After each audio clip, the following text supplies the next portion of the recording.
Hello everyone, welcome to Seoul, South Korea. We're not exactly in the main city, we're in kind of this nice foresty area, and so maybe in a future video I'll go through and do a little thing around the city. But anyway, we are here, and for those of you who have not been here, Seoul is a really wonderful place. Actually, South Korea in general, I would say, is quite underrated. It depends obviously on what you like. If you like mega cities, I mean, the greater Seoul area is like 26 million people, so not a lot of parts of the world that are so big, but I find things work well, it is clean, it is safe, the people are hospitable, they are efficient, it is more sort of technologically optimized than you have in the US. I hadn't been here since 2015, so 10 years. And yeah, it's been very, very nice. So highly recommend people come to visit. But today we're going to talk a little bit about what are the highlights of Seoul from the standpoint of residencies, banking, other factors like that. In a future video, we will talk a little bit about the tax side of Seoul, which is, hint, not that great for the most part. But yeah, we will dive in and we will discuss it. So if you are interested at all in relocating to other countries, etc., then please go and check out, we've got a link below for a guide that will give you a list of places and some details about those places that might be good for you, give some sort of hidden gems in regard to that. And also feel free to reach out to me. You can book a call at calendly.com/Michael-Rosmer or send a message through offshorecitizen.net. Okay, so getting into it. So the first things first, the thing that I have emphasized a bunch, and it is shocking to me that more people haven't taken advantage of, that is really sort of non-correlated about Seoul, or about Korea, I guess specifically, is the banking. There is actually quite good banking in Korea. It is sort of second after Singapore in Asia. It is possible to have foreigners open. You don't need to have huge minimum deposits like you do in some place like Switzerland or frankly even Singapore.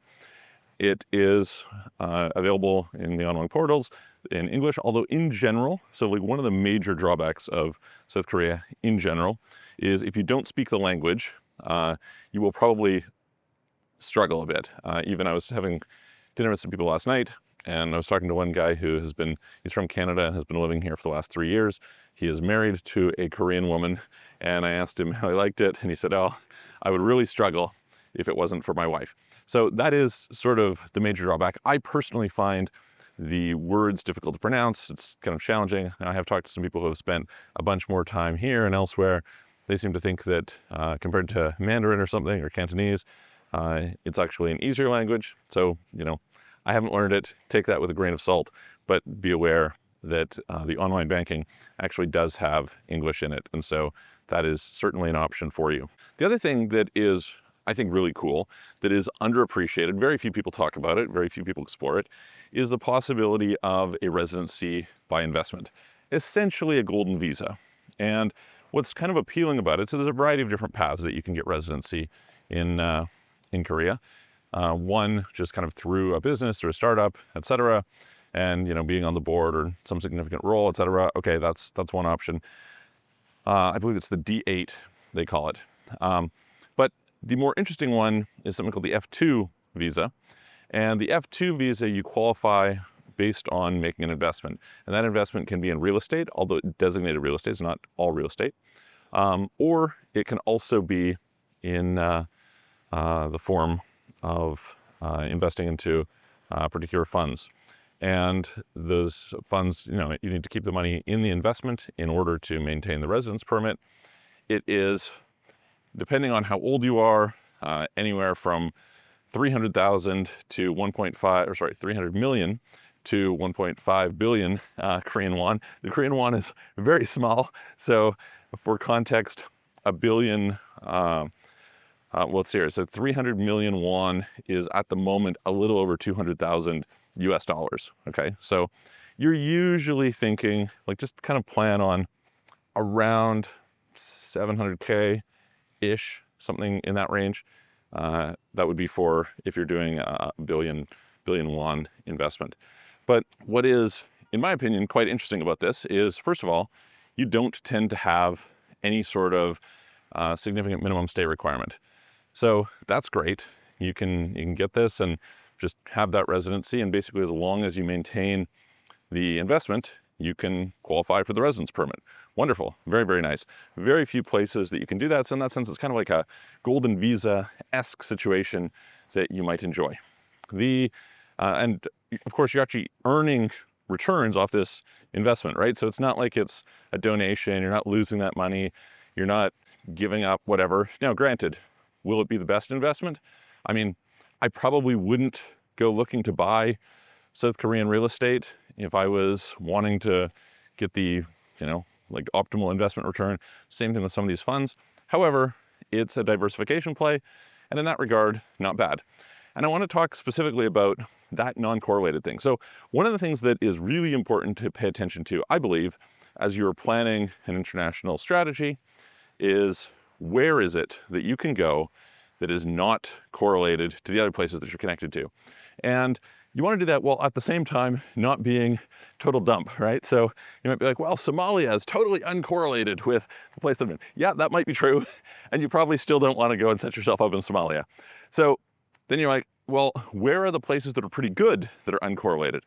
And certainly we've talked about UAE, about Turkey, about Mexico, places like this as being fairly non-correlated to the general kind of Western stuff going on. Certainly there are different values. And one of the metrics I use for that is looking at who sanctioned and who did not sanction Russia. Now, if you look, places like Switzerland actually did, right? So Switzerland, although, wonderful in a bunch of regards, had problems with Russia. Now, does that mean you shouldn't have anything to do with Switzerland? No. Switzerland is perfectly good as one of your options. But if you want to choose something to diversify, you probably want to look at other alternatives. And interestingly, Korea, which is like this amazingly productive, pretty awesome, very high quality of life place, is typically not engaging in sort of the same Western, I don't know what you would call it, like political alliances, right? And so obviously there are some ties for sure to the West. We have kind of coming out of the Korean War and all that stuff, the kind of US involvement there. So it's not totally unbiased or anything, but it's fairly different while still having fairly significantly high quality. And so I think that is pretty attractive. In addition to this, if you ever wanted, the passport is amazing. It's like one of the top passports for sure. So basically, Singapore and South Korea are the best in Asia, and frankly, kind of neck to neck with places like Germany, etc. So very, very good passport, like better than a Canadian passport, better than an American passport. The downside is in most cases, you cannot have dual citizenship. So there are some cases I know of where people have had it under certain circumstances, and certain cases where they maybe aren't supposed to, but they don't tell anyone and they get away with that. So this is the thing. I don't love it for locking in as my only passport if you have an existing good option. But if you're in a situation where you're like, okay, I'm coming from a country where my original passport isn't very good. Maybe you're coming from India, maybe you're coming from someplace in Africa, maybe you're coming from, I don't know, someplace that has a poor passport, then it's pretty attractive, actually. Now, to do that, you would have to live for 5 years in the country, which is not an outrageously long period of time. You qualify for permanent residence, and then after qualifying for permanent residence, then you can go and qualify for citizenship. And when you're doing permanent residence, typically you need to be in a situation where you're going to have actual physical presence spent in the country. It's not just being out randomly renewing an investment visa. But note that investment visa, which rolls into permanent residence, once it rolls into permanent residence, you can pull the investment out and not worry about being taxed. Now, family unification is possible. You can include family members under this visa. However, their definition of family is definitely narrow in that you can't have common law spouses, etc. It has to be actually married. They made the process a little bit difficult, or not difficult, slightly more difficult, and you have to go to the foreign consulate. There's some added process to it from what there used to be. And so that is what it is. Same-sex marriage, not allowed, doesn't count. So those are not options. But I think as something to have as a backup, hey, pretty good. And then if you were to marry somebody locally, then you can get a fast track process. There are certain cases where kind of through special connections or contribution, etc., you can fast track the process. of citizenship or residency in the country. And in particular, you can be in a situation where that can sometimes allow you to maintain another citizenship while having Korean citizenship. So that's also pretty cool, right? Most people aren't going to qualify for that. Realistically, I mean, maybe you're one of the people who does. That's great. If so, absolutely, I would take advantage of it. But in normal circumstances, I just say, okay, like it is what it is, and no big deal. I think that, from a tax standpoint, you probably don't want to base yourself in Korea. Like even if you have the residence permit, as I said, I'll make a future video where I talk about the taxes. So hit the subscribe button and go and follow along as we release more of these in the future. But taxes can be very high. It's not so wonderful in that regard. There is exchange controls on the won, and that kind of complicates things in a little bit of regards as well. But overall, I think not a bad place to have as a part of the year base, for sure. Just staying out of that system, and then being able to build up this second alternative if something was to go wrong. The one thing you would probably want to do in that case, if you're going to be here a lot, is to learn the language or learn part of the language, at least enough to be dangerous, because you'll probably find it challenging otherwise. It is definitely a place where it's pretty rare that people speak other languages aside from Korean, in my experience. And so, that is what it is. Like it's their country. So perfectly okay. So yeah, that's, I think probably a general summary. Banking, very good here. Definitely worth, I got some birds here.